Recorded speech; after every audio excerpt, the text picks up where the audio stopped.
जय Hind doctors.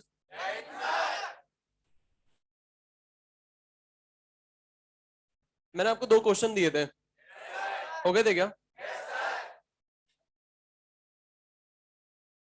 A2B3 reaction क्या given थी बताना? A2 plus 3/2B2 time t is equal to 0 पर इनिशियल प्रेशर कुछ होगा, है ना? ये क्या है? गैसियस रिएक्शन है, ठीक है। अब अगर मैं यहां पर बात करूं तो मुझे पता है इनिशियली A2B3 होगा। अब अगर A2B3 इनिशियली होगा मतलब मैं कह सकता हूं इसके कारण कुछ प्रेशर लगेगा। अब इसके कारण जो प्रेशर लग रहा है वो बोला जा रहा है 60 टॉर है। अब इनिशियली ये क्या हो जाएगा? 0, क्योंकि मौजूद ही नहीं है। कुछ टाइम टी पर कितना है टाइम?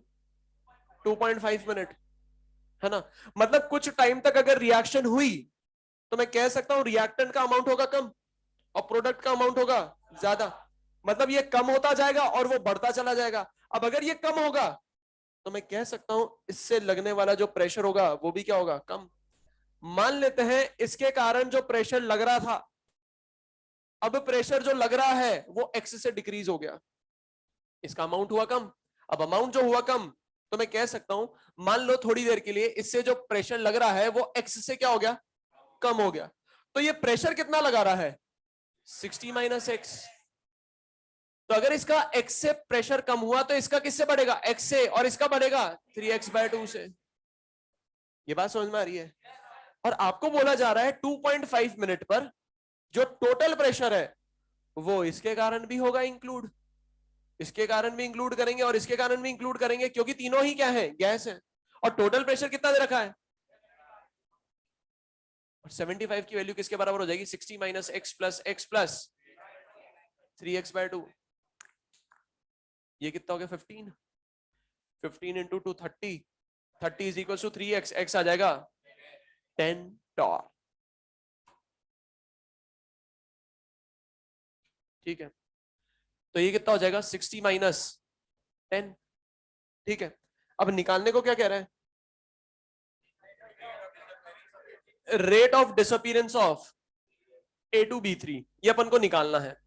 ठीक है, rate of disappearance of A2B3 निकालना है। मुझे बताओ A2B3 रिएक्टेंट या प्रोडक्ट? अगर रिएक्टेंट तो इसका एक्सप्रेशन नेगेटिव या पॉजिटिव? ये हो जाएगा minus D partial pressure of A2B3 upon dt। क्या यहां पर स्टोइकियोमेट्री आएगा?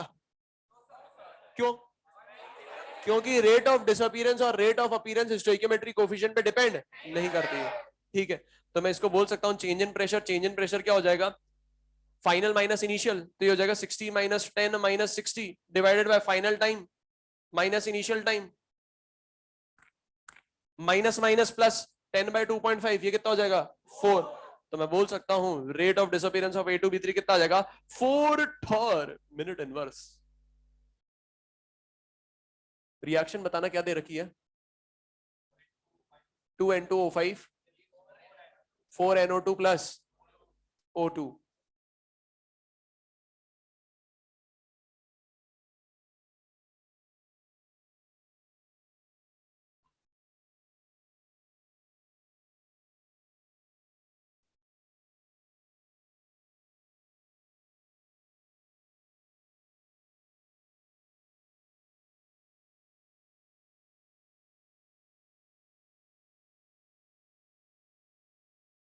K1 K2 K3 के बीच में रिलेशन निकालना है। ठीक है, अब यहां पर अगर मैं डेटा देखूं तो मुझे दिखाई दे रहा है जो डेटा है इसमें rate of disappearance of N2O5 given है, rate of appearance of NO2 given है और rate of appearance of O2 given है। और मुझे पता है इन डिफरेंट रेट्स को रिलेट करने वाला जो एक्सप्रेशन होता है वो होता है रेट ऑफ रिएक्शन का।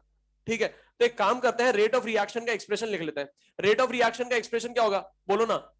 Minus d N2O5 upon 2dt is equals to plus d NO2 upon 4dt is equal to plus या minus d O2 upon dt।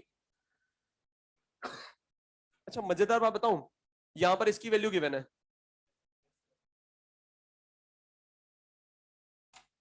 इसकी वैल्यू क्या दे रखी है? K1 into concentration of N2O5, K1 into concentration of N2O5 upon ये 2 is equal to K2 into concentration of N2O5 divided by is equals to K3 into concentration of N2O5. इतने ही थे, है ना। अब अगर इंटीजर में रिलेशन लाना है तो क्या करो, 4 से मल्टीप्लाई कर दो। 4 से मल्टीप्लाई करोगे तो ये हो जाएगा 2K1 is equals to K2 is equals to 4K3। ये आ रहा था सभी का।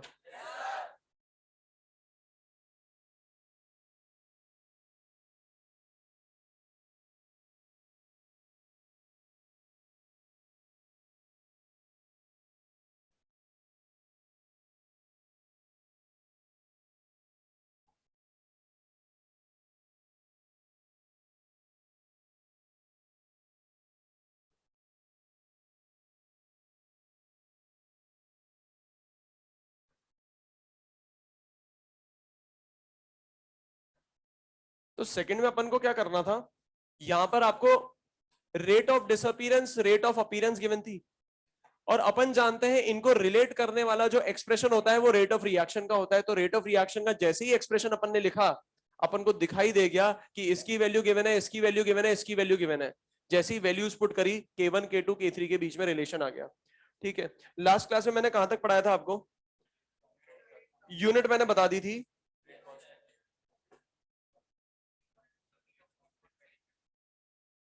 ठीक है, ठीक है, ये मिटा दूं।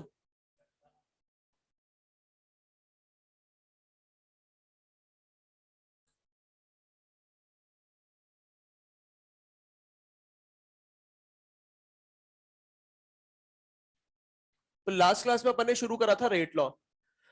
मुझे एक बात बताओ, फटाफट जवाब देते रहना। अगर मैं रेट लॉ की बात करूं तो रेट लॉ से मुझे इंस्टेंटेनियस रेट मिलती है, एवरेज इंस्टेंटेनियस रेट मिलती है। अच्छा, ये जो रेट लॉ है ये होता क्या है, रेट ऑफ रिएक्शन का एक्सप्रेशन। रेट ऑफ रिएक्शन का एक्सप्रेशन जो अपन लिखते हैं वो किसके टर्म्स में लिखते हैं, कंसंट्रेशन ऑफ रिएक्टेंट या concentration of product, concentration of reactant के टर्म्स में लिखते हैं। और एक और मुझे बात समझ में आती है, जो रेट लॉ है ये एक्सपेरिमेंटल कॉन्सेप्ट है या थ्योरेटिकल, एक्सपेरिमेंटल कॉन्सेप्ट है। ठीक है, तो याद करो मैंने एक लास्ट क्लास में हाइपोथेटिकल रिएक्शन ली थी, N1A plus N2B gives N3C plus N4D, और उसका जनरल रेट लॉ लिखा था R is equals to K into concentration of A की power X into concentration of B की पावर Y। ये बात समझ में आ रही है? ठीक है, अब आप मुझे बताओ, आपने बोला ये क्या है, एक्सपेरिमेंटल कॉन्सेप्ट है ना। एक्सपेरिमेंटल कॉन्सेप्ट का मतलब क्या होता है कि इस एक्सप्रेशन को मैं कब कंप्लीट कर सकता हूं, एक्सपेरिमेंट करने के बाद। मतलब मिनिमम एक बार तो एक्सपेरिमेंट करना पड़ेगा, और एक बार एक्सपेरिमेंट करा तो K की वैल्यू भी आ जाएगी, X और Y भी आ जाएगा। ठीक है, अब एक बात मुझे बताओ, ये जो X और Y है क्या ये स्टोइकियोमेट्रिक कोएफिशिएंट ऑफ रिएक्टेंट के बराबर हो सकते हैं? हो भी सकते हैं, नहीं भी हो सकते हैं। कब होंगे? जब रिएक्शन क्या हो, सिंगल स्टेप में हो रही हो। जब रिएक्शन सिंगल स्टेप में हो रही हो, या मैं कह दूं जब रिएक्शन सिंपल रिएक्शन हो, तो स्टोइकियोमेट्री किसके बराबर हो जाएगा, इनके पावर के बराबर हो जाएगा, और उसे अपन क्या बोलेंगे, लोमा। ये बात समझ में आ रही है? ठीक है। अच्छा, मुझे एक और बात बताओ, ये जो लोमा मैं लिखता हूं वो एक्सपेरिमेंटल कॉन्सेप्ट है या थ्योरेटिकल? थ्योरेटिकल है। रिएक्शन को डायरेक्ट देख के मैं लिख सकता हूं, एक्सपेरिमेंट करने की कोई जरूरत नहीं है। पर ये जो रेट लॉ है ये एक्सपेरिमेंटल कॉन्सेप्ट है। एक और क्वेश्चन का जवाब दो मुझे कि मोर इंफॉर्मेटिव कौन है, लोमा या रेट लॉ? दुनिया की किसी भी रिएक्शन के लिए लिख सकते हैं, पर लोमा सिर्फ सिंपल रिएक्शन के लिए लिखेंगे। ठीक है, अच्छा मुझे एक बात बताओ, ये एक्स और वाई क्या है, ऑर्डर ऑफ रिएक्शन। ठीक है, अब अगर मैं बात करूं एक्स की, ये एक्स क्या कहलाएगा, order of reaction with respect to. Y क्या कहलाएगा, order of reaction with respect to B. और अगर मेरे से पूछ ले कोई, ऑर्डर ऑफ रिएक्शन क्या होगा, या ओवरऑल ऑर्डर ऑफ रिएक्शन क्या होगा, x plus y is equal to n, small n से डिनोट करते हैं अपन। ठीक है, अच्छा मुझे एक बात बताइए, जो के है ये क्या है, प्रोपोर्शनैलिटी कांस्टेंट। इसका और नाम क्या है, रेट कांस्टेंट और वेलोसिटी कांस्टेंट और स्पेसिफिक रिएक्शन रेट, है ना। क्या नाम था, स्पेसिफिक रिएक्शन रेट। एक और बार बोलो ना, एक और बार। ठीक है, अच्छा याद करो मैंने लास्ट क्लास में के भी डिफाइन करा था। के को डिफाइन कैसे करेंगे? Rate of reaction at unit concentration of reactant is known as rate constant. ये बात समझ में आ रही है? ठीक है। अच्छा, मुझे एक और बात बताओ, ये जो रेट कांस्टेंट है क्या यूनिवर्सल कांस्टेंट है? मतलब कह सकता हूं अलग अलग रिएक्टेंट के लिए अलग अलग वैल्यू होगी, मतलब नेचर ऑफ रिएक्टेंट पे डिपेंड करता है और किस पे डिपेंड करता है? टेम्परेचर और रेट कांस्टेंट किस किस बात पे डिपेंड करता है? नेचर ऑफ रिएक्टेंट, टेम्परेचर और, दो बार पूरा बोलो ना, किस पे डिपेंड करेगा? नेचर ऑफ रिएक्टेंट, टेम्परेचर और, एक और बार। मैंने आपको बोला था नेचर ऑफ रिएक्टेंट समझा दिया था, पर टेम्परेचर और कैटलिस्ट के बारे में अपन बात करेंगे इस चैप्टर में ही, पर आगे बात करेंगे, है ना? बस याद रख लो टेम्परेचर और कैटलिस्ट पे भी डिपेंड करता है। तो एक बात मुझे बताओ, अगर rate constant nature of reactant, temperature और कैटलिस्ट पे डिपेंड करता है, तो बाकी सारे फैक्टर्स पे डिपेंड नहीं करेगा। तीन पे ही करता है, मतलब दुनिया में जितने भी फैक्टर्स होंगे उस पर डिपेंड नहीं। तो आप मुझे बताओ, रेट कांस्टेंट क्या कंसंट्रेशन पे डिपेंड करेगा? क्या प्रेशर पे डिपेंड करेगा? नहीं करेगा। ठीक है, एक पॉइंट लिखो,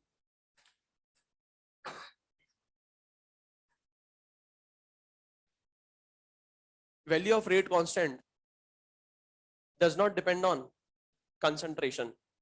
Value of rate constant does not depend on concentration. Value of rate constant does not depend on concentration. ठीक है। इसके बाद अपन ने यूनिट ऑफ रेट कांस्टेंट देखी थी। मुझे एक बात बताओ, rate of reaction, rate of reaction की यूनिट क्या होती है?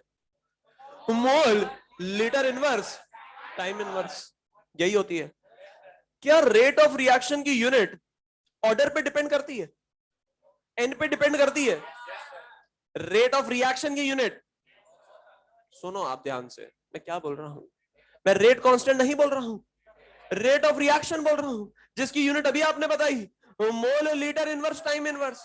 क्या ऑर्डर पे डिपेंड कर रही है? नहीं कर रही है ना? पर क्या रेट कांस्टेंट की यूनिट ऑर्डर पे डिपेंड करेगी? यूनिट क्या हो जाएगी? मोल लीटर इनवर्स की power 1 minus n time inverse. Mole litre inverse की power 1 minus n time inverse, molar की power 1 minus n time inverse, ATM की power 1 minus n time inverse, bar की power 1 minus n time inverse. ठीक है, तो एक काम करते हैं अपन, अपन लिखेंगे रेट ऑफ रिएक्शन और रेट कांस्टेंट के बीच में डिफरेंसेस। मतलब अपन को यहां पर क्या कर रहे हैं, इन दोनों के बीच में डिफरेंसेस पैदा करने, पैदा क्या करने मतलब लिखने।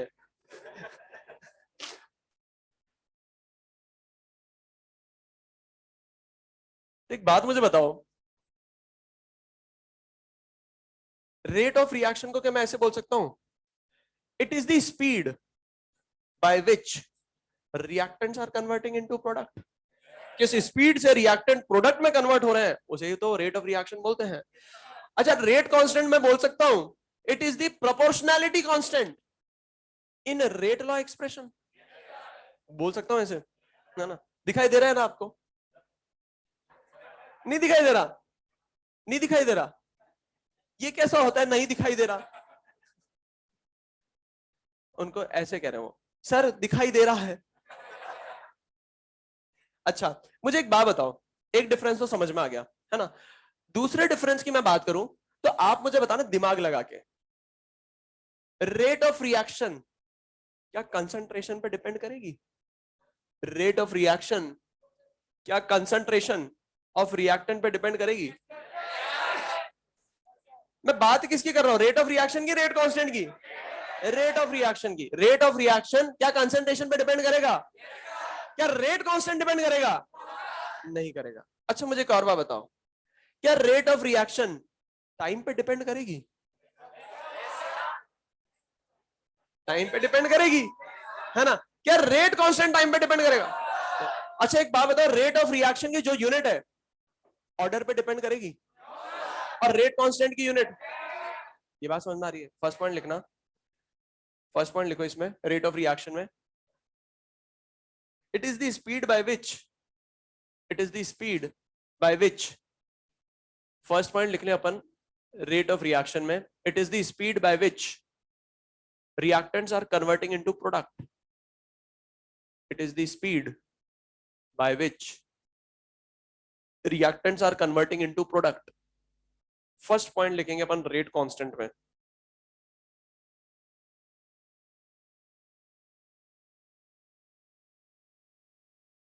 फर्स्ट पॉइंट लिखेंगे रेट कांस्टेंट में अपन. It is the proportionality constant. It is the proportionality constant. It is the proportionality constant in rate law expression. It is the proportionality constant in rate law expression.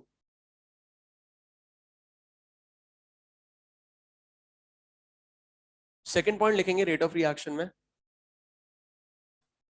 its value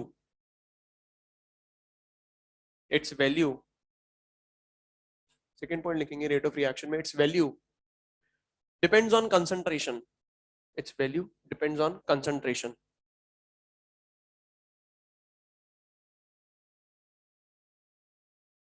second point लिखेंगे rate constant में. its value does not depend on concentration. Its value does not depend on concentration. Third point लिखेंगे rate of reaction में. It changes with change in time.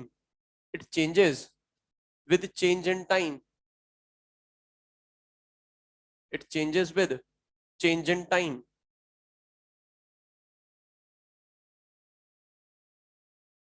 Third point लिखेंगे rate constant में. It does not change with time. It does not change with time. Fourth point लिखेंगे rate of reaction में. Fourth point rate of reaction में. The unit of rate of reaction, the unit of rate of reaction, the unit of rate of reaction does not depend on order of reaction.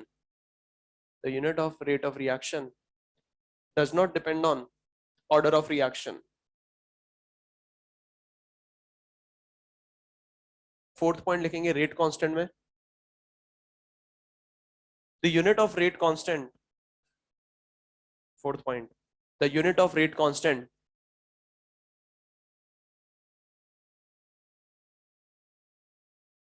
depends on order of reaction.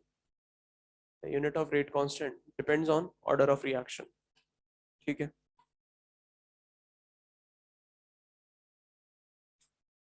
अब ये sir आप इतनी देर से order order order करे जा रहे हो. Last class में भी ऑर्डर ऑर्डर कर रहे थे. ऑर्डर है क्या? क्या है ऑर्डर ऑफ रिएक्शन? हेडिंग डालना ऑर्डर ऑफ रिएक्शन.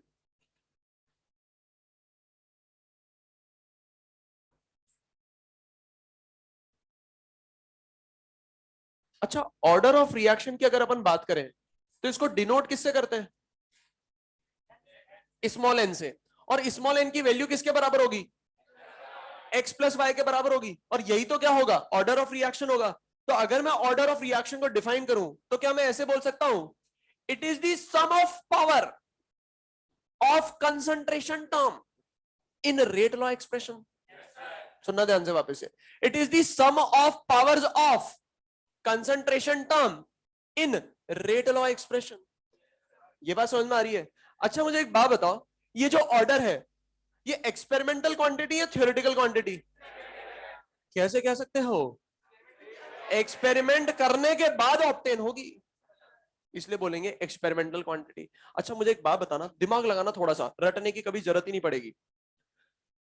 ये एक्स और वाई आ कहां से रही है? एक्सपेरिमेंट करके. क्या मैं ला रहा हूं? नहीं. कहां से आ रही है? एक्सपेरिमेंट करके आ रही है. तो एक्स और वाई की वैल्यू क्या मेरे पे डिपेंड करेगी? क्या आप पे डिपेंड करेगी? एक्सपेरिमेंट पे डिपेंड करेगी. और एक्सपेरिमेंट से कुछ भी वैल्यू आ सकती है. कुछ भी आ सकती है. मेरे पे थोड़ी ना डिपेंडेंसी है, कुछ भी आ सकती है. तो आप मुझे बताओ, ऑर्डर क्या पॉजिटिव हो सकता है? क्या नेगेटिव हो सकता है?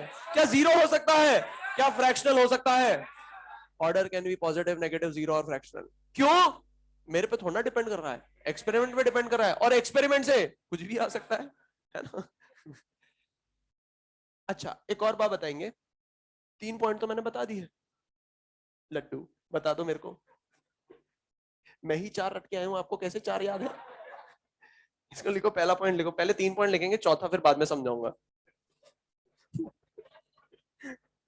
पहला पॉइंट लिखो, it is the sum of, it is the sum of powers of, it is the sum of powers of concentration term, it is the sum of powers of concentration term in rate law expression, is the sum of powers of concentration term in rate law expression. Next point लिखना, it is an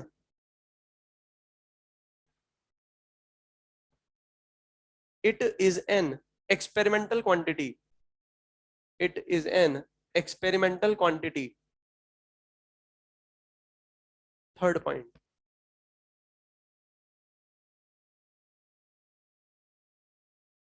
it is an experimental quantity. Third point, its value may be, its value may be positive, comma negative, comma 0 or fractional.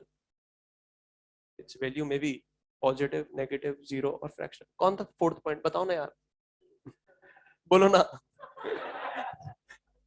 Fourth point अब सुनो, सुनना ध्यान से।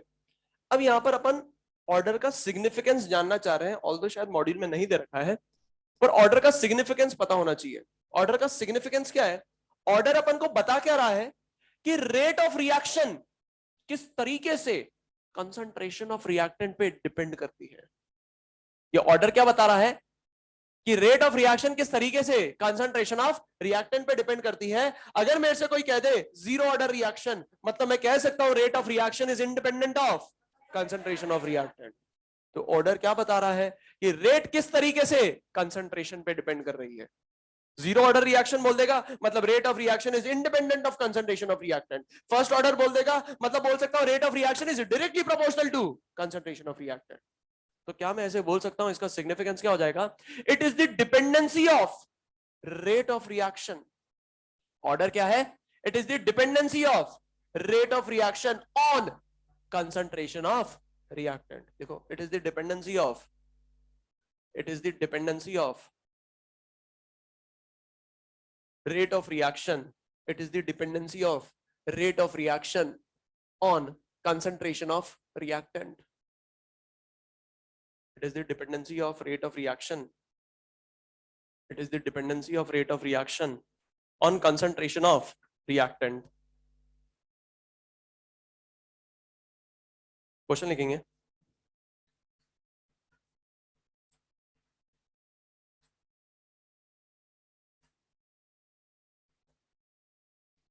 the decomposition of dimethyl ether, the decomposition of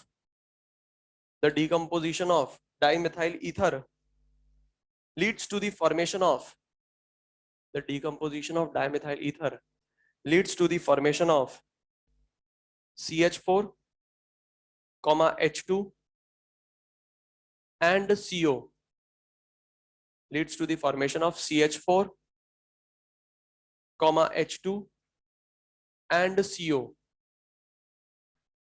and the reaction rate is given by, and the reaction rate is given by R is equals to K into concentration of CH3O CH3 की power 3/2, R is equals to K into concentration of CH3O CH3 की power 3/2, comma, rate can also be expressed in terms of, comma, rate can also be expressed in terms of partial pressure of dimethyl ether. Rate can also be expressed in terms of partial pressure of dimethyl ether. that is R is equals to K partial pressure of CH3O CH3 की power 3/2, that is ये रहा R is equals to K partial pressure of CH3O CH3 की power 3/2, full stop. If the pressure is measured in bar, if the pressure is measured in bar and time in minutes, if the pressure is measured in bar and time in minutes, then what are the unit of,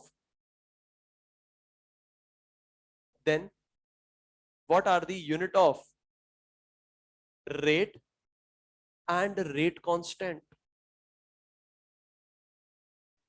Time in minutes, then what are the unit of rate and rate constant? Sir एक बात बताओ, ये इतना लंबा question आपने unit of rate और unit of rate constant के लिए लिखा है? बिल्कुल हाँ, बताओ।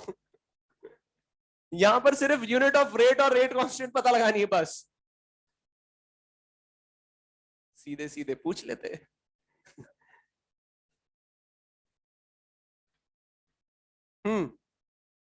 यूनिट ऑफ रेट क्या हो जाएगी, किस में एक्सप्रेस करनी है, पढ़ लो पहले, बार और मिनट में, है ना? तो मुझे बताओ यूनिट ऑफ रेट क्या होगी, बार टाइम इनवर्स, टाइम किस में ले रहे हैं, मिनट में, तो यूनिट हो जाएगी बार मिनट इनवर्स। खत्म। अच्छा, यूनिट ऑफ रेट कांस्टेंट, मुझे जनरल एक्सप्रेशन बताना एन के टर्म्स में। बार की power 1 minus n time inverse, ये एन क्या होता है, order of reaction. Order of reaction देख के बता सकते हो क्या, 3/2, तो एन की वैल्यू हो गई 3/2, तो 3/2 पुट करो, ये आ जाएगा बार की पावर 1 माइनस 3/2, टाइम किस में ले रहे हैं, मिनट में, तो ये हो जाएगा बार की power minus half minute inverse. Next question लिखेंगे।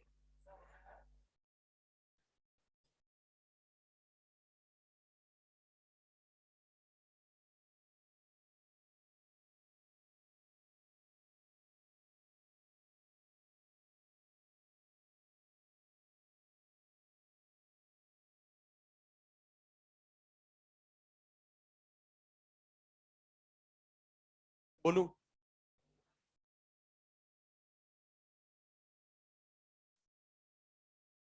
क्या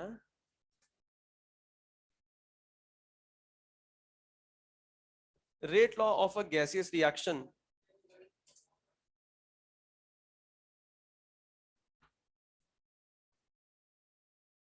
आराम से लिखो, लास्ट क्लास है, कोई दिक्कत ही नहीं है।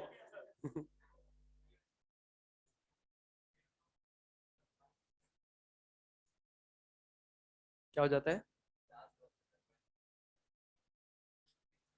लड्डू।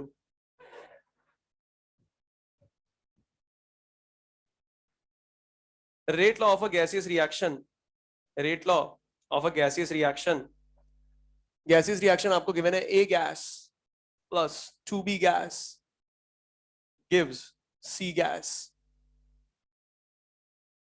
Rate law of a gaseous reaction, reaction board पर गिवन है, A gas plus 2b gas gives c gas. R is equals to K into concentration of A की power 2 into concentration of B की power 2। Rate law of a gaseous reaction, A plus 2B gas gives C, is R is equals to K into concentration of A की power 1, A की power 1 करो इसको, A की power 1 into B की power 2। Find the effect on rate of reaction, find the effect on rate of reaction if concentration of A and B are tripled,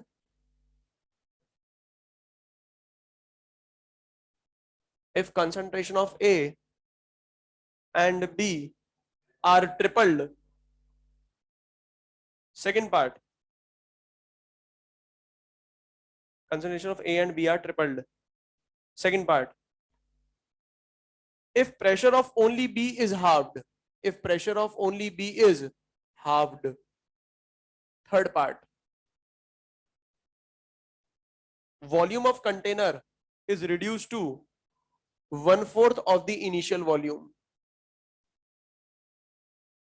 Third part है, volume of container is reduced to 1/4 of the initial volume.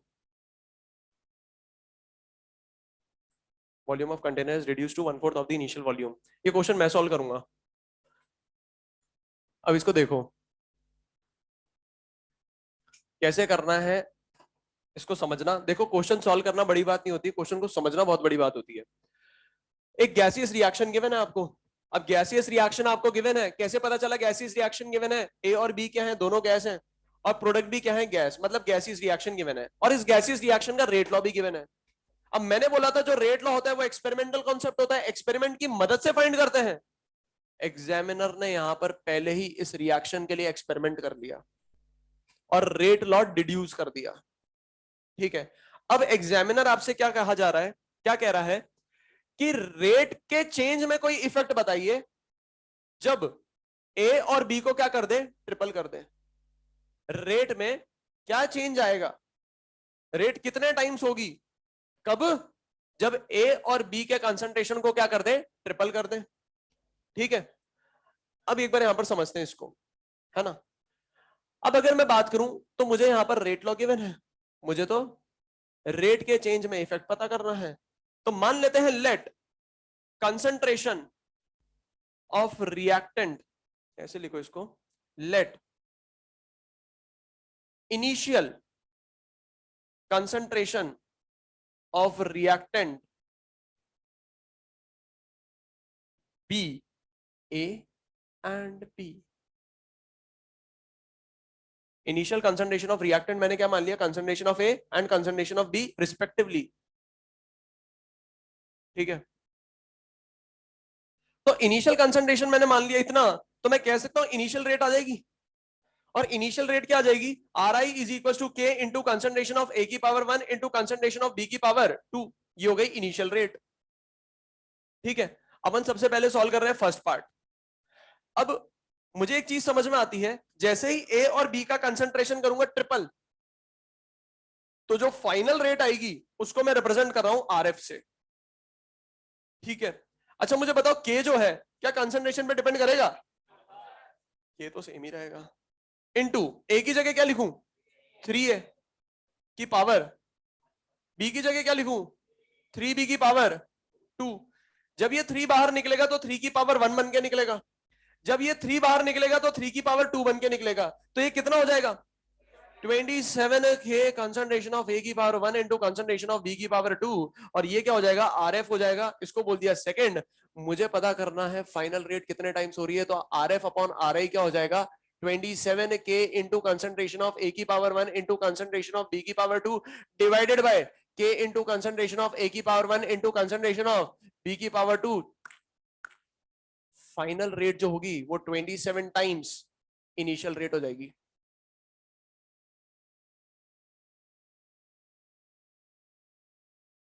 ये बात समझ में आ रही है? Clear है सभी को? कॉपी करो इसको.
सर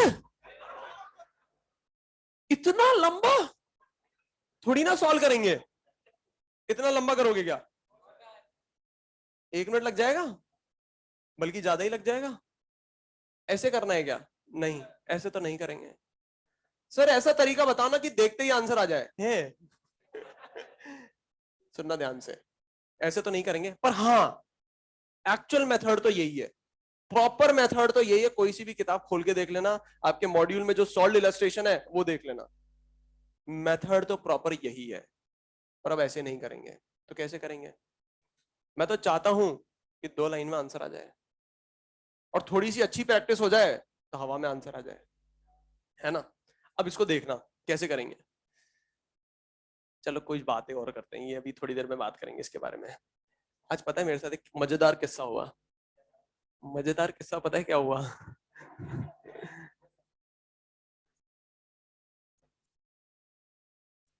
सुनना ध्यान से। मजेदार किस्सा ये हुआ कि आज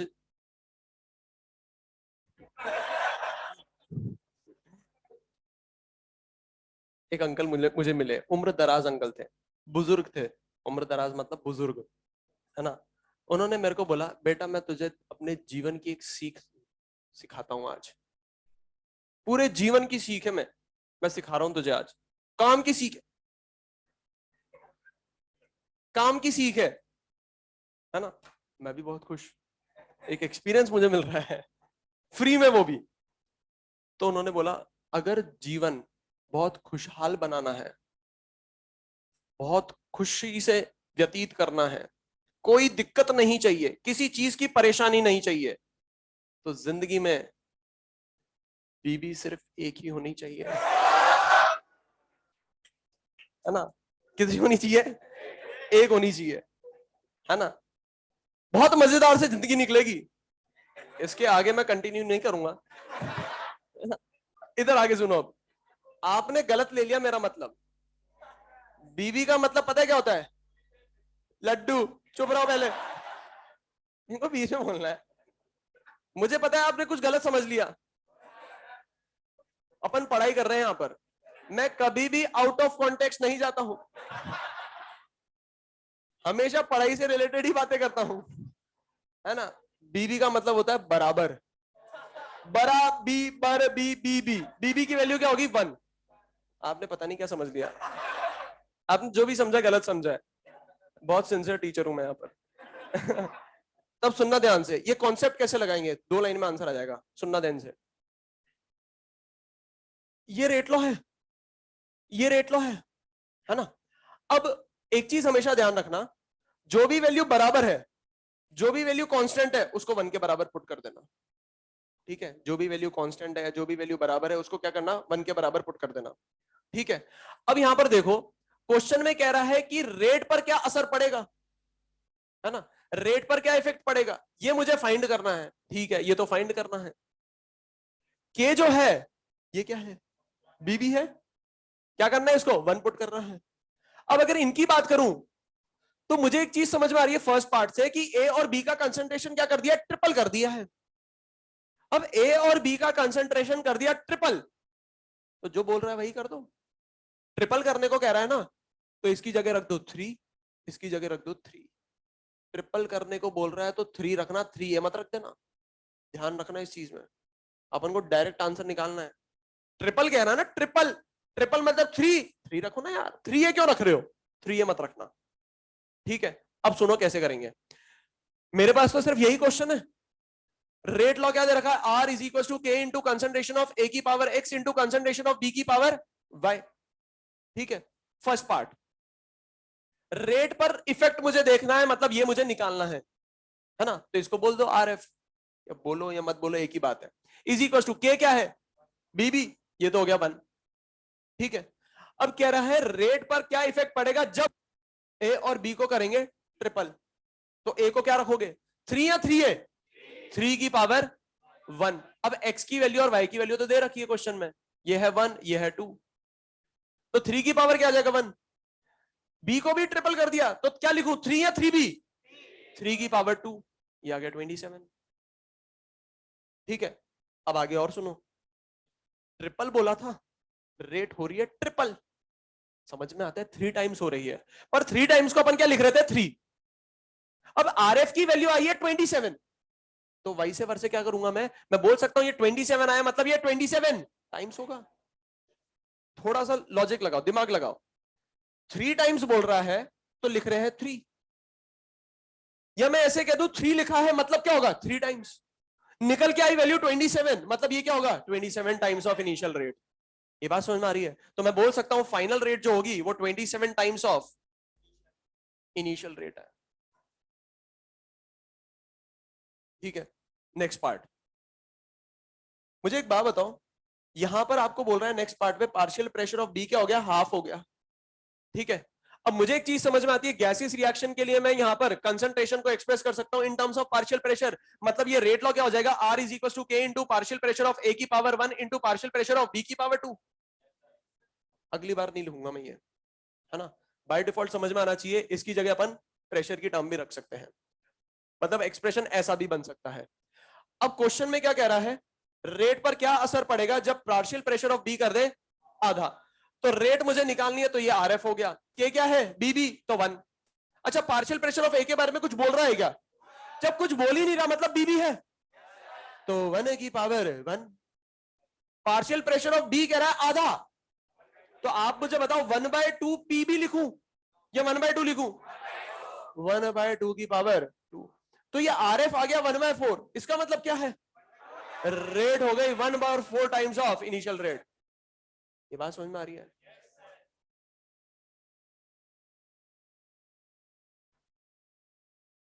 ठीक है, तो देखो, एक स्टेप और दूसरे स्टेप में तो आंसर ही आ गया, है ना। मुझे नहीं लगता ये करने की भी जरूरत पड़ेगी, हवा में ही हो जाएगा ये तो। अच्छा, थर्ड पार्ट की बात करते हैं। अब अगर मैं बात करूं वॉल्यूम ऑफ कंटेनर की, वॉल्यूम ऑफ कंटेनर क्या हो गया, 1/4 टाइम्स ऑफ इनिशियल वॉल्यूम। अब एक चीज समझ में आती है कि इस रेट लॉ एक्सप्रेशन में कहीं डायरेक्टली मुझे वॉल्यूम तो नहीं दिख रहा है, पर एक चीज समझ में आती है कि जो कंसेंट्रेशन होता है वो होता है N/V, है ना। अब मुझे एक बात बताओ, ये जो N है इसके बारे में कुछ कह रहा है क्या क्वेश्चन में? जब क्वेश्चन में किसी के बारे में नहीं कहा जाता है उसको कांस्टेंट मान के चलते हैं, है ना। तो मैं बोल सकता हूं concentration is directly proportional to 1/V। तो अगर मैं वॉल्यूम को करूंगा डबल तो कंसेंट्रेशन होगा हाफ, वॉल्यूम को करूंगा ट्रिपल तो कंसेंट्रेशन होगा 1/3, अगर वॉल्यूम को करूंगा 1/2 तो कंसंट्रेशन होगा डबल, और अगर वॉल्यूम को करूंगा 1/3 तो 3 ऊपर चला जाएगा, कंसंट्रेशन हो जाएगा ट्रिपल। और क्वेश्चन में कह रहा है वॉल्यूम कर दो 1/4, इसको करोगे 1/4 तो कंसंट्रेशन हो जाएगा 4 टाइम्स। अच्छा मुझे एक बात बताओ, कंसंट्रेशन 4 टाइम्स किसका होगा, ए का बी का या दोनों का? क्यों? क्योंकि कंटेनर का वॉल्यूम चेंज कर रहे हैं, और कंटेनर में ए भी है, बी भी है और सी भी है। ये बात समझ में आ रही है? तो मैं कह सकता हूं, if volume of container is reduced to 1/4 of initial volume, then concentration becomes 4 times। अब अगर कंसंट्रेशन 4 टाइम्स बन गया तो ये जो पार्ट है ये बिल्कुल फर्स्ट पार्ट जैसा हो गया, जहां पर कंसंट्रेशन ट्रिपल करा था, अब ये क्या हो गया, कंसंट्रेशन 4 टाइम्स हो गया। अब कंसंट्रेशन 4 टाइम्स हो गया तो R F is equal to, देखना इसी को है हमेशा, R F is equal to K क्या है बीबी तो 1। कंसंट्रेशन 4 टाइम्स हो रहा है तो ए की जगह क्या लिखूं, 4 या 4 ए, 4 की पावर 1। बी की जगह क्या लिखूं, 4 या 4 बी, 64 टाइम्स। कॉपी करो इसको।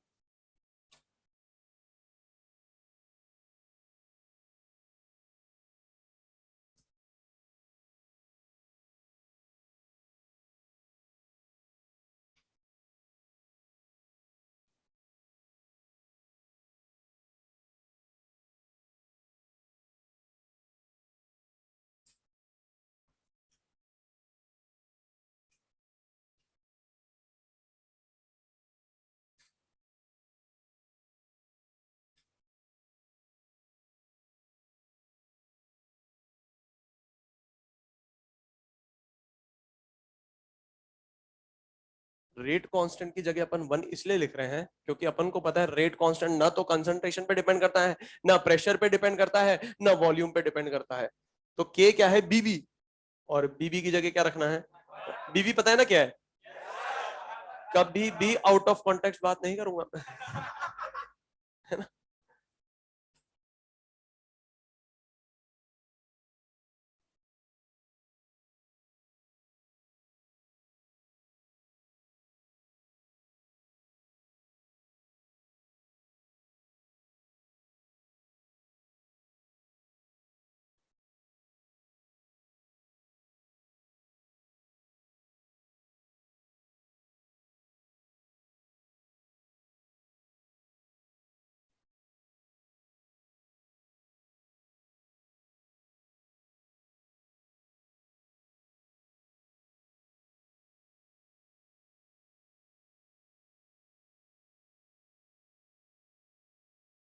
अच्छा, अब ऐसे हो जाएंगे ना, हो जाएंगे ना क्वेश्चन, फटाफट हो जाएंगे। अब एक और क्वेश्चन लिखेंगे, मिटा दूं ये तो मिटा दूं।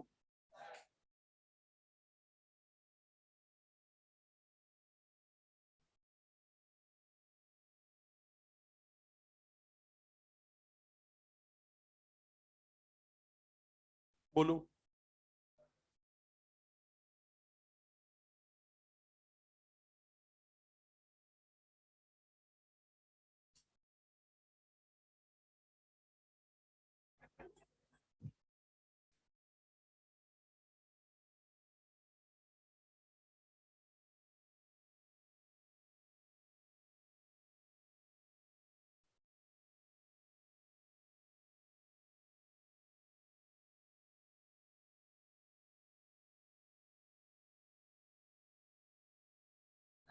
हाँ, क्वेश्चन लिखेंगे। एक रिएक्शन आपको गिवन है, for M A plus N B, for M A plus N B gives P, for M A plus N B gives P. लिखा नहीं आपने? देखो फटाफट।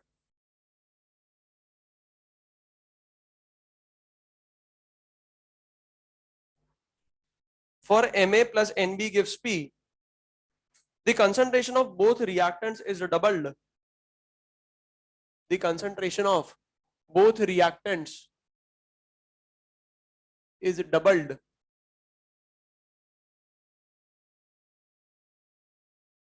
then the rate of reaction is, then the rate of reaction is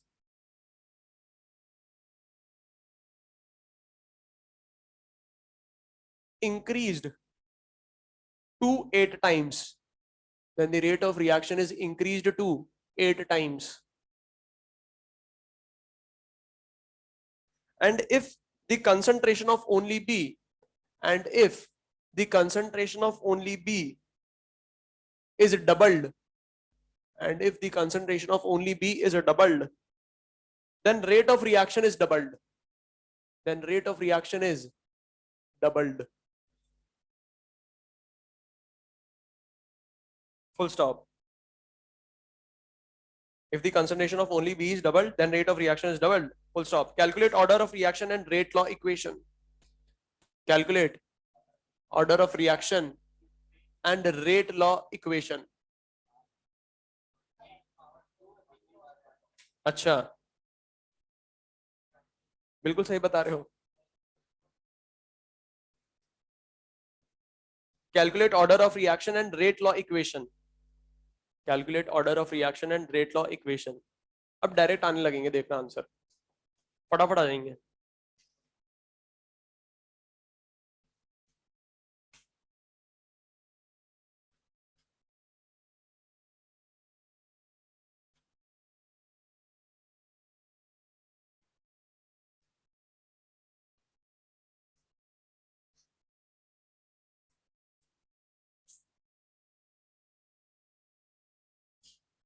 आ रहा है, देख लेते हैं एक बार। इस क्वेश्चन को समझना, इस क्वेश्चन को समझना। देखो, एक रिएक्शन आपको गिवन है ना, और इसका रेट लॉ आपको फाइंड करना है। तो एक चीज समझ में आती है, रेट लॉ कब फाइंड करेंगे? जब एक्सपेरिमेंट करेंगे। अब एग्जामिनर ये तो नहीं कहेगा जाओ एक्सपेरिमेंट करके आओ, ये तो कहेगा नहीं। हाँ, वो खुद करके बैठा है और उसके पास डेटा ऑब्टेन्ड है, उसके पास एक्सपेरिमेंट का डेटा है। अब वो क्या कर रहा है, आपको डेटा प्रोवाइड करा रहा है in the form of theory. Theory के फॉर्म में उसने क्या कर दिया, आपको डेटा प्रोवाइड करा दिया एक्सपेरिमेंट का। डेटा क्या प्रोवाइड कराया, उसने बोला ए और बी का कंसंट्रेशन करो डबल, तो रेट हो गई 8 टाइम्स। सिर्फ बी का कंसंट्रेशन करो डबल, तो रेट हो गई डबल। ये डेटा उसने कहां से ऑब्टेन करा, एक्सपेरिमेंट की मदद से ऑब्टेन करा, और कह रहा है कि इस डेटा की मदद से इस रिएक्शन का रेट लॉ लिखो। तो सबसे पहले क्या करेंगे, पहला स्टेप जनरल रेट लॉ लिखेंगे। जनरल रेट लॉ क्या हो जाएगा, R is equal to K into concentration of A की power x into concentration of B की पावर वाई। अब फर्स्ट कंडीशन क्या कह रहा है, देखो रेट कितने टाइम्स हुई, 8 टाइम्स, तो 8 लिखूं या 8 आर, आर की जगह क्या लिखूंगा, ये रेट लॉ देख देख के लिखना एक्सप्रेशन यहां पर। आर की जगह क्या लिखना है, कह रहा है रेट 8 टाइम्स हो गई, मतलब आर की जगह 8, के बी है मतलब 1। ए की बात करते हैं, कह रहा है ए और बी दोनों क्या हो गए, डबल। अब अगर दोनों डबल हो गए तो ए की जगह क्या लिखूं, 2 या 2a, 2 की पावर एक्स, बी की जगह 2 की पावर, तो क्या इसको बोल सकता हूं 2 की पावर 3 इज इक्वल टू 2 की पावर एक्स प्लस वाई। तो कह सकता हूं x plus y is equal to, तो एक तो पार्ट आ गया, ऑर्डर कितना हो जाएगा 3, क्योंकि ऑर्डर क्या होता है एक्स प्लस वाई, तो आ गया 3। पर अभी भी क्वेश्चन सॉल्व नहीं हुआ, क्योंकि मुझे एक्स और वाई की इंडिविजुअल वैल्यू पता करनी पड़ेगी। तो उसके लिए एक और कंडीशन दे रखी है, रेट डबल हो रही है, इसको देखो, इसको रेट क्या हो रही है डबल, तो आर की जगह क्या लिखेंगे अपन, q is equal to K, क्या है 1। ए के बारे में कुछ कह रहा है क्या, नहीं, मतलब ये क्या है बीबी, मतलब 1 की पावर x। कह रहा है बी कर दो डबल, बी कर दो डबल मतलब 2 की पावर y, तो 2 इज इक्वल टू 2 की पावर y। तो y की ऐसी वैल्यू क्या रखूं कि 2 की पावर y 2 बन जाए, तो y आ गया 1, x आ गया 2। तो मैं कह सकता हूं रेट लॉ क्या हो जाएगा, R is equal to K into concentration of A की पावर 2 इंटू बी की पावर 1। ऑर्डर ऑफ रिएक्शन क्या हो जाएगा, 1 plus 2 is equal to 3। Next question लिखेंगे।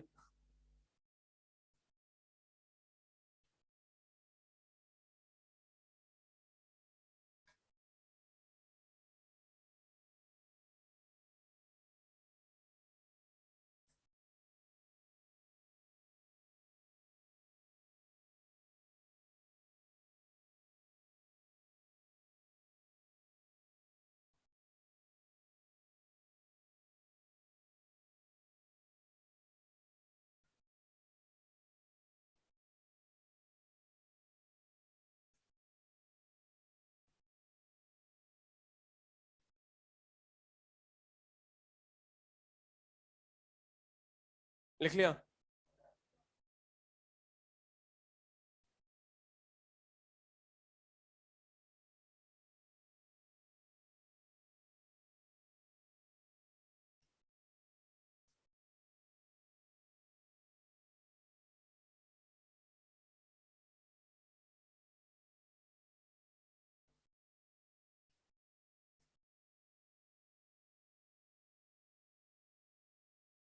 क्वेश्चन है,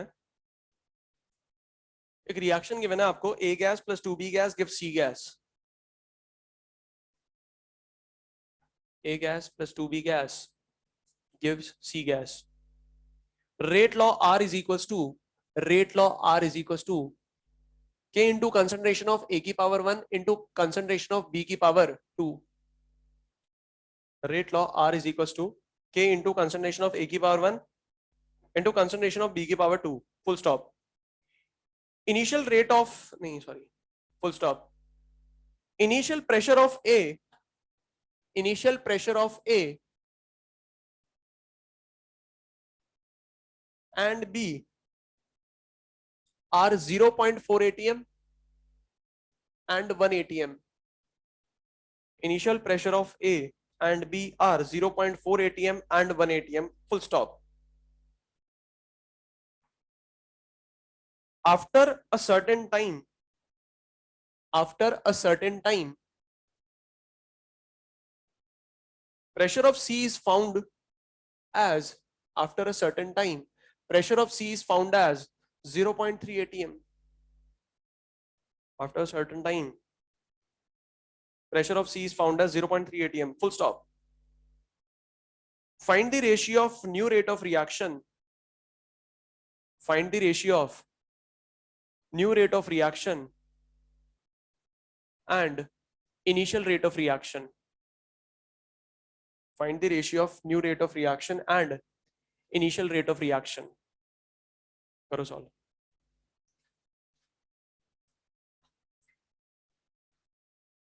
हो जाएगा क्या? हिंट दूं?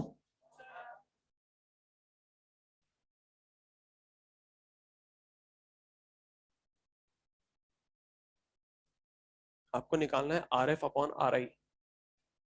न्यू रेट को अपन ने बोल दिया फाइनल रेट या न्यू रेट एक ही बात है ना. निकालो.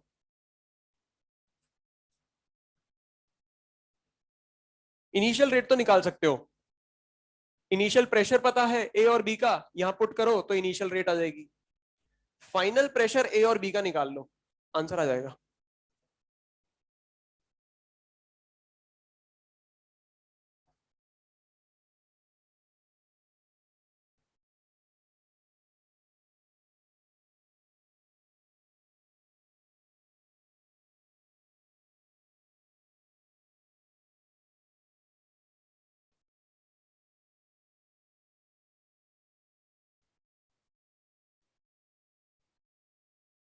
मतलब रेट में कोई चेंज ही नजर नहीं आ रहा.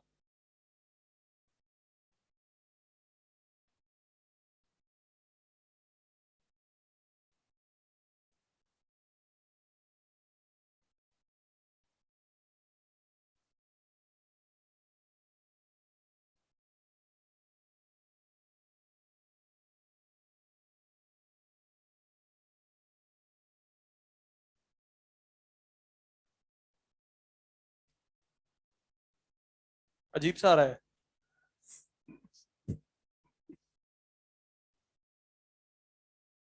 किसी का कुछ आया? नहीं, बिल्कुल गलत है.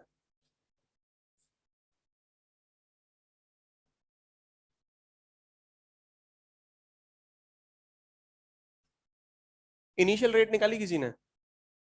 कितनी आ रही है? 0.4 के. Final rate?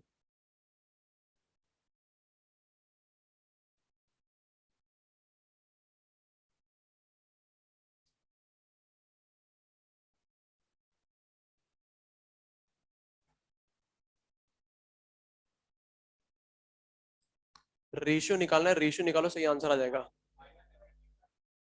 हाँ, रेशियो बताओ मुझे. रेशियो कितना? 1:25 है आंसर. 25:1 नहीं, आपने कहीं ऊपर नीचे कर लिया होगा किसी को. देख लो एक बार. देखो रिएक्शन आपको गिवन है A + 2B gives C. Time t is equal to 0 पर मुझे पता है A और B ही होंगे, और ये क्या है? Gaseous reaction. अब A और B ही होंगे तो प्रेशर भी A और B के कारण ही लगेगा. तो कितना लग रहा है? 0.4 और 1 atm. ये कितना मारेगा? 0. कुछ टाइम t पर मुझे पता है इनका अमाउंट कम होगा. अब अगर इनका अमाउंट कम होगा मतलब इनसे लगने वाला प्रेशर भी कम होगा. मान लेते हैं इनसे लगने वाला जो प्रेशर था वो x से कम हो गया, तो बचा कितना?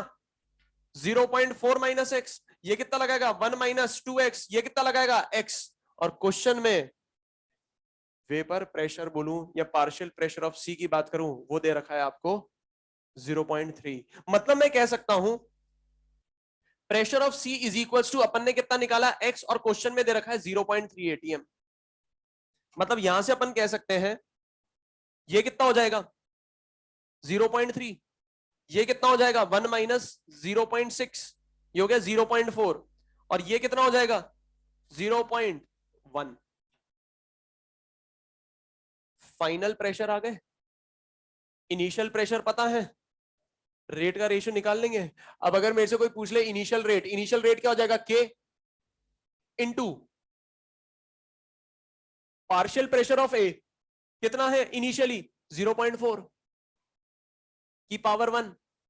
पार्शियल प्रेशर ऑफ B कितना इनिशियली? 1 की पावर 2 यह जगह 0.4 के। इनिशियल रेट निकालनी है तो प्रेशर भी ए और बी का इनिशियल रखूंगा। फाइनल रेट निकालनी है तो ए और बी का प्रेशर क्या रखूंगा, फाइनली रखूंगा। फाइनल कितना था ए और बी का प्रेशर, ए का प्रेशर कितना है 0.1, ये हो जाएगा 0.1 की पावर 1। बी का प्रेशर फाइनली कितना है 0.4, ये हो जाएगा 0.4 की पावर 2। तो ये हो जाएगा 16 इंटू 10⁻³ मतलब ये हो गया 0.016 के।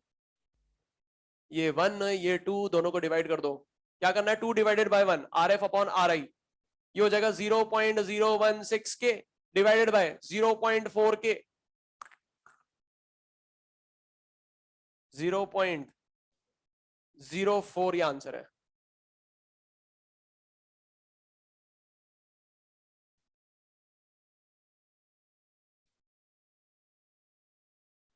किसको डाउट है तो बोलो।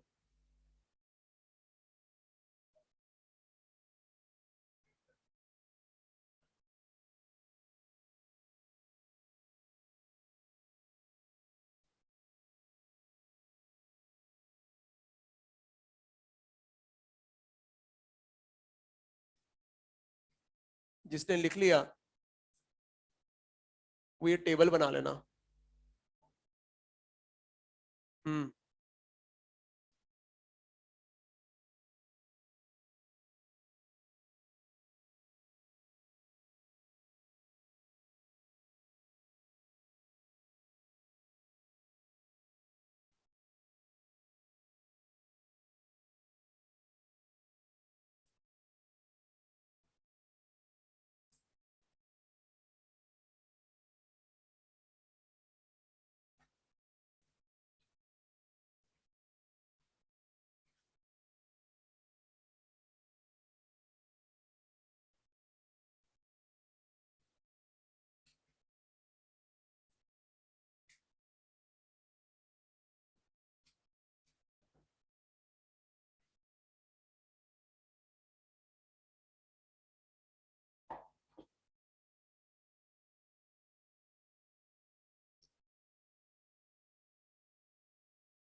इस क्वेश्चन को देखो एक बार, बाद में लिख लेना। अपन को क्या निकालना है, फाइंड सूटेबल रेट लॉ। ठीक है, अब इस क्वेश्चन को समझो एक बार। मैंने आपको बताया था रेट लॉ फाइंड करने के लिए अपन को क्या करना पड़ेगा, एक्सपेरिमेंट करना पड़ेगा, क्योंकि ये एक्सपेरिमेंटल कॉन्सेप्ट है। पर एग्जामिनर ये नहीं कहेगा जाओ एक्सपेरिमेंट करो, वो क्या करेगा, खुद एक्सपेरिमेंट करके बैठा होगा। अब एग्जामिनर ने खुद एक्सपेरिमेंट कर लिया और एक्सपेरिमेंट से जो ऑब्टेन डेटा है उसको आपको टेबुलर फॉर्म में दे दिया।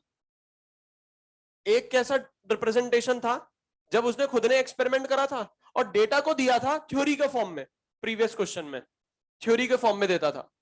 एक कौन सा तरीका होगा, टेबुलर फॉर्म में देगा, है ना। ये क्या है, एक्सपेरिमेंटल ऑब्जर्वेशन है टेबुलर फॉर्म में। अब इसका मतलब क्या है, इसको समझना कि जो रेट है, रिएक्शन की रेट है, वो किस बात पे डिपेंड कर रही है, ए नॉट और बी नॉट पर। मतलब अपन कह सकते हैं ये कुछ ना कुछ तो होंगे, और मान सकते हैं कि जो रेट है रिएक्शन की वो इन दोनों पर डिपेंड कर रही होगी। अब ये कर भी सकती है नहीं भी कर सकती है, पर डेटा में दोनों लिखा हुआ है, ए नॉट भी लिखा हुआ है बी नॉट भी लिखा हुआ है, तो अपन को इसको रेट लॉ में कंसिडर करना पड़ेगा। ठीक है, तो मुझे एक चीज समझ में आती है कि अगर मैं यहां से एक जनरल रेट लॉ लिखूं तो वो क्या हो जाएगा, R is equal to K into concentration of A की पावर इंटू बी की पावर वाई। अब एक्स और वाई कुछ भी हो सकते हैं क्योंकि एक्सपेरिमेंट से आएंगे, ये जीरो भी हो सकते हैं, ये पॉजिटिव भी हो सकते हैं, नेगेटिव भी हो सकते हैं। ठीक है, पर मैंने ए और बी दोनों को क्यों लिखा, क्योंकि दिखाई दे रहा है टेबल में दे रखा है, तो हो सकता है ये डिपेंड करें, ये भी हो सकता है ना करें, इनके कंसंट्रेशन रेट पर डिपेंड करें या नहीं करें, कुछ भी हो सकता है। अपन को इस क्वेश्चन में एक्स और वाई की वैल्यू फाइंड करनी है। अब ये टेबल का मतलब क्या है, रीड कैसे करेंगे समझना। किसी कोई पर्टिकुलर रिएक्शन के लिए इनिशियल कंसंट्रेशन ए नॉट और बी नॉट का लिया इतना, तो रेट आई इतनी। अब उसी रिएक्शन के लिए एक और बार एक्सपेरिमेंट करा गया और इनिशियल कंसंट्रेशन इतना रख दिया, तो रेट आ गई इतनी। फिर से उसी रिएक्शन के लिए एक्सपेरिमेंट करा गया और इनिशियल कंसंट्रेशन रख दिया गया इतना, तो रेट आई इतनी। एक और बार एक्सपेरिमेंट करा गया सेम रिएक्शन के लिए और इनिशियल कंसंट्रेशन रखा इतना, तो रेट आई इतनी। ये बात समझ में आ रही है? मतलब 4 एक्सपेरिमेंटल ऑब्जर्वेशन अपने पता है, ठीक है। तो अपन क्या करेंगे, एक्स और वाई की वैल्यू फाइंड करनी है। तो एक तरीका तो ये है, वैल्यू यहां पुट करो और करते रहो और एक्स और वाई की वैल्यू फाइंड करो। तो अगर मैं यहां पर बात करूं तो मैं बोल सकता हूं from first experimental observation, from first experimental observation values put कर देता हूं। आर की वैल्यू कितनी है 0.1 is equal to K into concentration of ए कितना है 0.012 की पावर एक्स, बी कितना है 0.035 की पावर वाई। ये first. From second experimental observation, second experimental observation के लिए आर की वैल्यू कितनी है 0.8 is equal to K into concentration of 0.012 की पावर एक्स इंटू 0.070 की पावर वाई। ये सेकेंड एक्सपेरिमेंटल ऑब्जर्वेशन हो गई, मतलब सेकेंड इक्वेशन हो गई। From third experimental observation R की वैल्यू कितनी है 0.1 is equal to K into concentration of 0.024 into concentration of 0.035 की पावर एक्स एंड वाई। ये हो गई थर्ड। वैल्यूज पुट कर रहा हूं मैं सिंपली इसमें, है ना। From fourth experimental observation R की वैल्यू कितनी है 0.8 is equal to K into A का कंसंट्रेशन कितना है फोर्थ के लिए 0.024 की पावर एक्स इंटू 0.070 की पावर वाई। ये हो गई फोर्थ एक्सपेरिमेंटल ऑब्जर्वेशन, मतलब फोर्थ इक्वेशन। 4 इक्वेशन है, एक्स और वाई फाइंड करना है। क्या करें, डिवाइड करें, फर्स्ट और सेकंड को डिवाइड कर दूं। हाँ, अगर मैं फर्स्ट और सेकंड को डिवाइड कर रहा हूं मतलब 1 डिवाइडेड बाय 2 कर लो ना, कुछ तो आएगा ही। रुको ना एक मिनट, 1 और 2 को कर रहा हूं मैं, तो कुछ तो निकलेगा। निकलेगा नहीं निकलेगा, कुछ तो निकलेगा ही। करो डिवाइड 1/8। हाँ, क्या हो जाएगा 1/8, के कैंसिल आउट हो गया, ये भी कैंसिल आउट हो गया, ये क्या हो गया 1/2 की पावर, कुछ निकला ना 1/2 की पावर हो गया वाई। अच्छा मुझे एक बात बताओ, 1/8 को लिख सकता हूं 1/2 की पावर 3, ये हो जाएगा 1/2 की पावर वाई। अब इन दोनों को बराबर होना है तो पावर को बराबर होना पड़ेगा, मतलब कह सकता हूं वाई क्या आ गया 3। बहुत बढ़िया। अब मुझे क्या निकालना है, एक्स तो निकालना है, वाई निकल चुका है, एक्स कैसे निकालूं, कौन सी लूं, कोई सी भी ले लूं। आपका फ्रेंड कह रहा है कोई सी भी ले लो, मैं 3 और 4 ले रहा हूं, 3 और 4 लूं क्या। अच्छा सुनो ना एक मिनट, इधर इधर सुनो, 3 और 4 लूंगा कुछ निकलेगा, जो निकाला है वही निकल जाएगा। समझ में आ रही है ना, 3 और 4 नहीं ले सकते। आपने क्या बोला 1 और क्या ले सकता हूं, बिल्कुल सही बोल रहे हो, सुनना ध्यान से। आपने 1 और 3 इसलिए बोला क्योंकि ऑर्डर निकालना है ए का, वैल्यू निकालनी है एक्स की, और एक्स की वैल्यू निकालने के लिए आपने ये देखा कि वाई बीबी कहां बन रहा है। आपने 1-3 बोला ना, देखो 1-3 में वाई क्या है बीबी, और 2-4 भी बोला तो 2-4 में भी देखो बीबी है।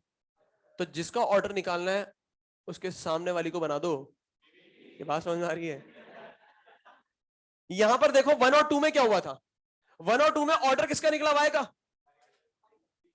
बीबी किसको बनाया एक्स को। देखो ये बात समझ में आ रही है, ठीक है। तो अब आप ही मुझे बताओ, मुझे एक्स की वैल्यू निकालनी है, कौन सी लूं, 1 और 3, ठीक है। 1 और 3, 1 और 3 के लिए रेशियो कितना हो गया, ये जीरो मत कर देना 1 इज इक्वल्स टू कट गया 1/2 की पावर 1/2 की पावर x, और वो कितना हो गया 1 की power y, 1 is equal to 1/2 की पावर x। अब x की ऐसी क्या वैल्यू रखूं कि 1 के बराबर हो जाएगी, किसी की भी पावर 0 1 होता है, 100 की पावर 0 रखोगे ना 1 ही होगा। तो x कह सकता हूं 0, तो मैं कह सकता हूं रेट लॉ क्या हो जाएगा, r is equal to k into concentration of a की power 0 into concentration of b की पावर 3। ऑर्डर क्या हो जाएगा, ऑर्डर ऑफ रिएक्शन। मजेदार बात यह है कि 0 + 3 होता है 3, ठीक है। ए पर डिपेंड नहीं कर रहा है, पर अपन को कंसिडर करना पड़ेगा क्योंकि टेबल में दे रखा है। ये बात समझ में आ रही है? करो कॉपी।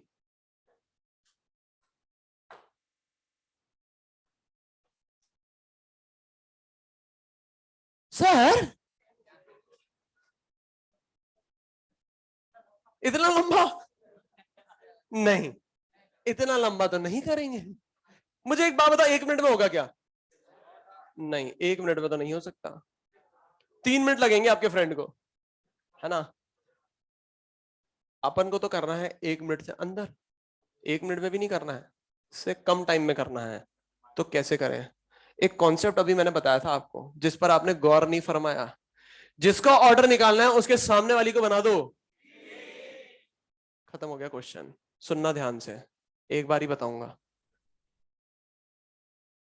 नेक्स्ट जो क्वेश्चन दूंगा वो आप ही को सॉल्व करना है, मैं डायरेक्टली लिखूंगा एक्सप्रेशन। मैं तो सर चाहता हूं कि डायरेक्ट ये लिखूं और यहां पर आऊं, डायरेक्ट ये लिखूं और यहां पर आऊं। ये आपकी रिक्वायरमेंट है, सर 1.25 लाख दिए हैं तो हमारी रिक्वायरमेंट पूरी करो हमारी मांगे पूरी करो। अब इधर देखो, सिर्फ ये क्वेश्चन है यहां तक, इसके नीचे की बात नहीं करेंगे। अब यहीं तक क्वेश्चन है तो मैं डायरेक्टली एक चीज तो लिख सकता हूं, जनरल रेट लॉ लिख सकता हूं, R is equal to K into concentration of A की power x into concentration of B की पावर, इसमें तो किसी को दिक्कत नहीं होगी। अब अगर मुझे x की वैल्यू निकालनी है तो b को बनाना पड़ेगा bb, और अगर y की वैल्यू निकालनी है तो a को बनाना पड़ेगा। ये बात समझ में आती है? सबसे पहले किसकी वैल्यू निकालूं, x की वैल्यू निकालूं, तो b को बनाओ bb, b bb का बन रही है 1 3 में और 2 4 में। ये बात समझ में आ रही है? ठीक है, अब ध्यान से सुनना, कौन सी लूं, 1 3 या 2 4? 1 3, 1 एंड 3। आपने 1 और 3 सेलेक्ट कर लिया, इसको देखना बस, इसको अगर नहीं देखोगे गड़बड़ हो जाएगी। 1 और 3 के लिए आर की वैल्यू 1, 1 और 3 के लिए आर की वैल्यू हो गई 1, के क्या है बीबी 1। 1 और 3 के लिए ए की वैल्यू क्या हो जाएगी 1/2, पावर में है एक्स। 1 और 3 के लिए बी की वैल्यू क्या हो जाएगी 1 की पावर y, x की वैल्यू क्या रखूं कि ये 1 के बराबर हो जाए 0, खत्म। ठीक है, अब x की वैल्यू आई, b को bb बनाकर y की वैल्यू निकालूंगा, a को bb बनाकर। कौन सी वैल्यू लूं? सबसे पहले तो ये बताओ a bb का बन रहा है, फर्स्ट और सेकंड और थर्ड एंड फोर्थ में कौन सी लूं? 3 4 ले लेता हूं, वरना कहोगे सर यहां भी फर्स्ट सेकंड लिया और यहां 1 3 लिया, तो एक काम करो 3 4 ले लो, ले लो कोई सा भी ले लो आप, है ना। अब यहां पर देखो, इसको देखना अपन को, कौन सी लिया आपने 3 4 ली है, 3 4 के लिए आर क्या हो जाएगा 1/8, ये हो गया 1/8। फिर ये आ रही है टर्म के क्या है बीबी, ए की बात करें 3 और 4 के लिए, ये भी हो गई बीबी, तो 1 की पावर एक्स, ये कितना हो गया 1/2 की पावर y, कितना आ जाएगा r is equal to K into concentration of a की power 0 into concentration of b की पावर 3, ऑर्डर ऑफ रिएक्शन। बात समझ में आ रही है? बोलो ना। दोनों मेथड आपकी कॉपी में होने चाहिए, पर करेंगे अपन ऐसे ही। और एक बार थोड़ी सी अच्छी प्रैक्टिस हो गई ना, इतना भी लिखने की जरूरत नहीं पड़ेगी आपको, ये तो सिर्फ आपको समझाने के लिए लिखवाया मैंने। करो कॉपी, इसको फटाफट कॉपी करो।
क्लियर?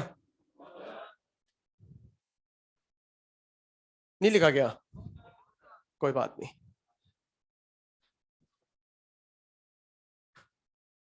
ये तो लिख ही लिया होगा। ये भी नहीं लिखा गया, ठीक है कोई बात नहीं।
जिसने लिख लिया वो क्वेश्चन कॉपी करना,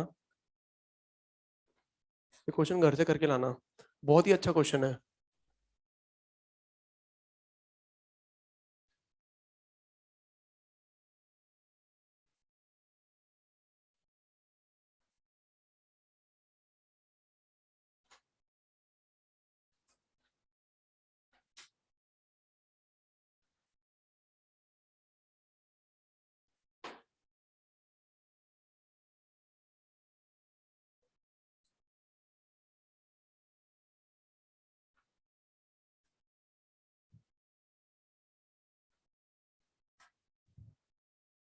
ये बता दूं अब?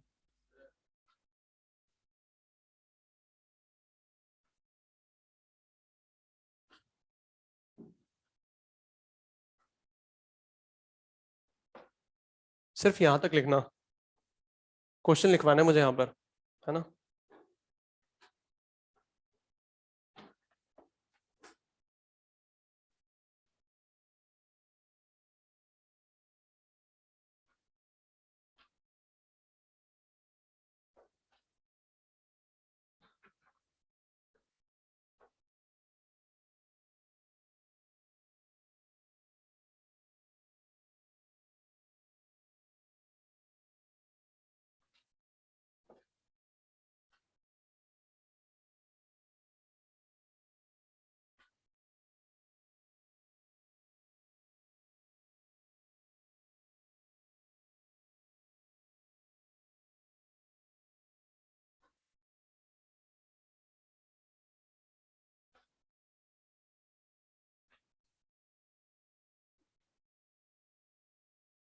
लिख लिया ये?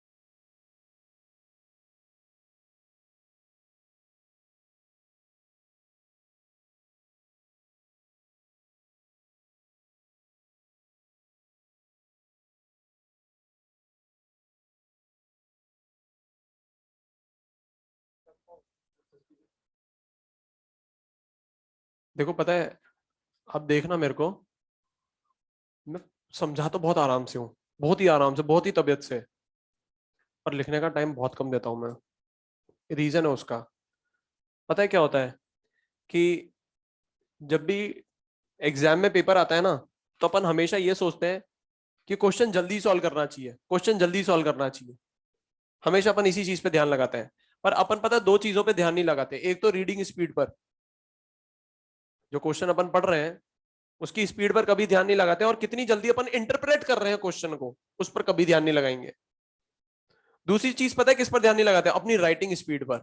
अगर आप कॉपी में जिस तरीके से लिखोगे उसी तरीके से आप मॉड्यूल भी सॉल्व करोगे और उसी तरीके से आप क्वेश्चन पेपर भी सॉल्व करोगे। ये चीज हमेशा ध्यान रखना।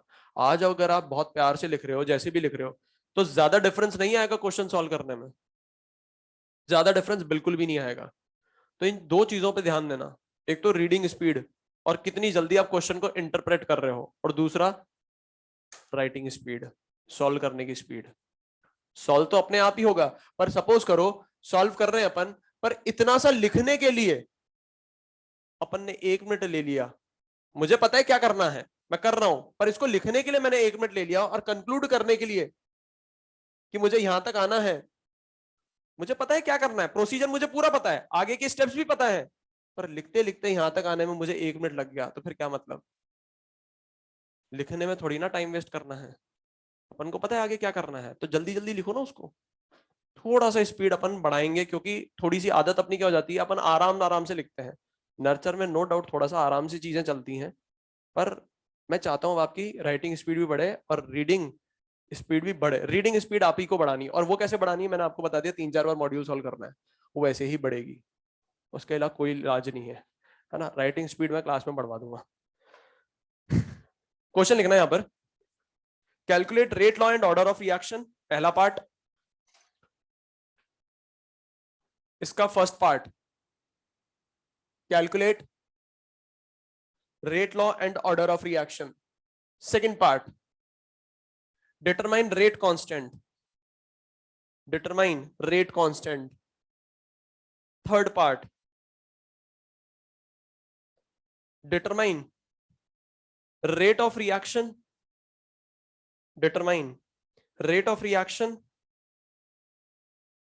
The third part है determine rate of reaction and rate of disappearance of Br minus and rate of disappearance of Br minus when concentration of all the reactant is, and rate of disappearance of Br minus when concentration of all the reactant is 0.2 molar, when concentration of all the reactant is 0.2 molar।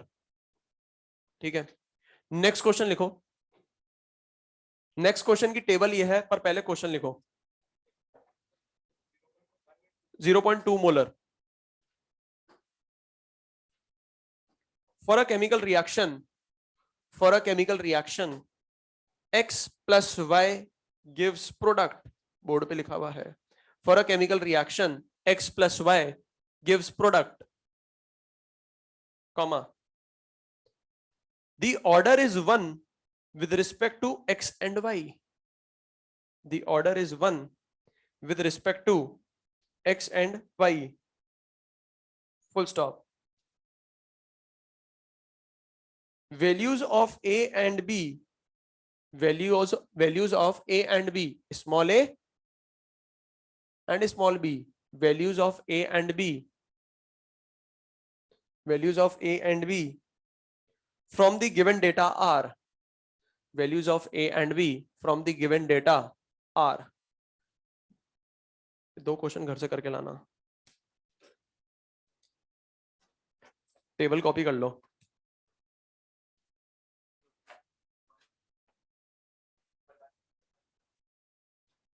Answer बताऊं क्या, लाने में आसानी होगी।